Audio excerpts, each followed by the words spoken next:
Gagawa po tayo ng invitation card para sa customize po natin na yung mga guests natin, yung names nila, nandun talaga sa your invited na part sa card natin. Okay? So this is also applicable for application letters, awards, certificates, right? And then any document na talagang intended for many recipients. Mga names, for example, address. So sa letters naman, address, title, names, at saka yung mga designation. O yung title, for example, Mr., Miss, at saka attorney. In this case, ang aking pong example ay invitation card na intended for many recipients na talagang yung name nila lalabas doon sa card.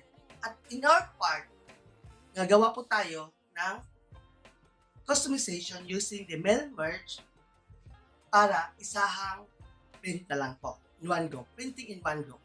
Nandun na po yung lahat ng ating recipients at saka sitting printed lang po tayo kung copy print. Hindi na yung copy and paste. Wala na po yun. Kahit isang template lang, gagawa tayo ng maraming invitation cards as long as nandun sila sa list ng recipients natin. Okay. Let's say tapos na po tayo sa ating card. Gawa na po tayo.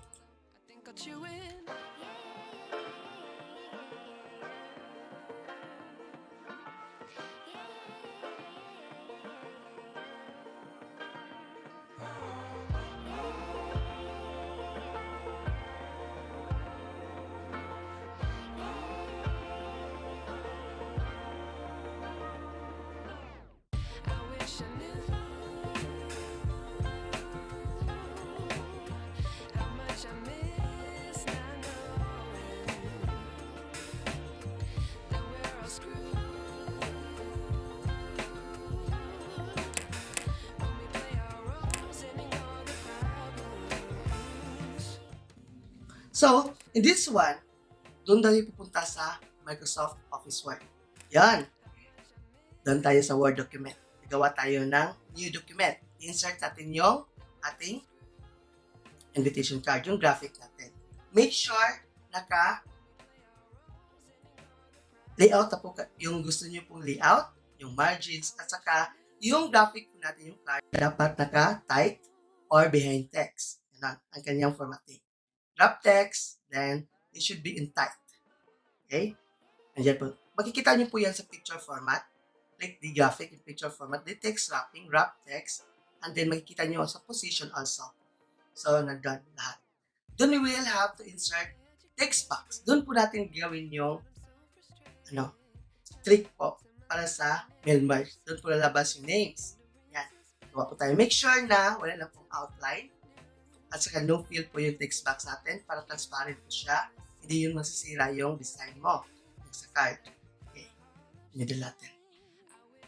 So you can also have your layout for the text. Yan. Gawa po kayo. Okay lang.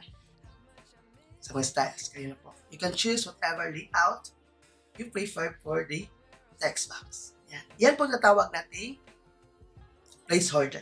Yan po natin i-merge field.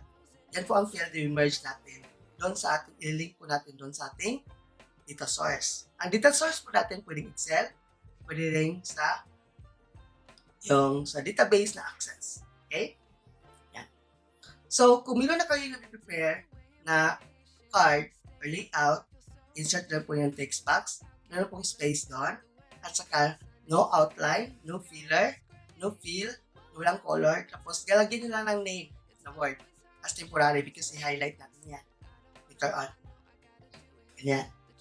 So, okay. Meron po tayong styles. So, proceed na po tayo. Doon naman, yung Canva. In mail merge, we prepare the list of documents. A list of recipients. In mail merge, start po tayo sa list of recipients. Click mailing, start mail merge, and later. Yan, gawa po tayo. Doon meron po tayo sa recipients naman, pag mag-prepare natin, mail merge na yan, recipients, select recipients. Kung meron na po yun kayo na-prepare sa Excel, okay lang yun. Use the,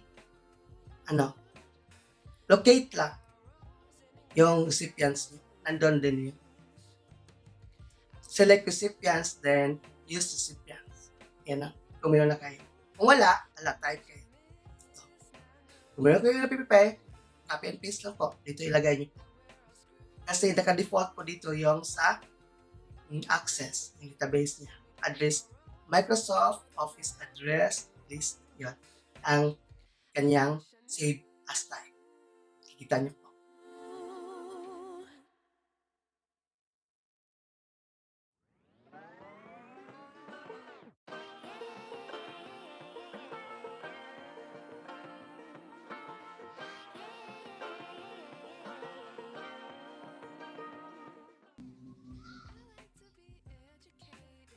I-save natin yan, yung list.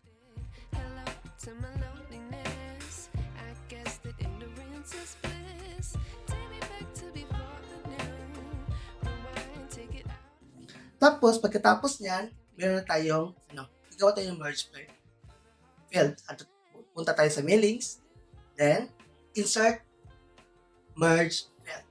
Ayun. Then, yung doon na sa ating list of recipients, dito natin nilagay yung, diba? Yung names natin sa first name. Gagamitin natin yun na column, na label. Yung sa first name. Tingnan natin. Preview results. Para makikita natin kung nag-change mo siya. Meron yan. Yan kung Maria Cruz, yan, nag-change na siya.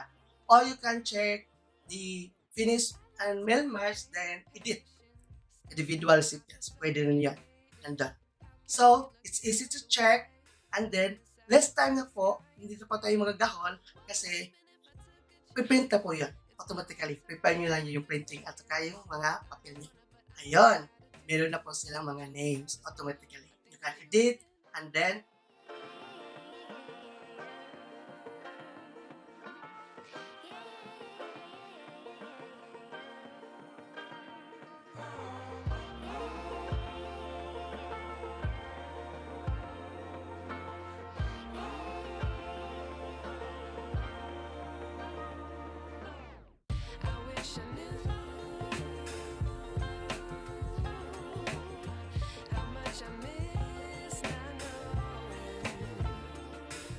you can save that one as a batch na talagang i-print niya.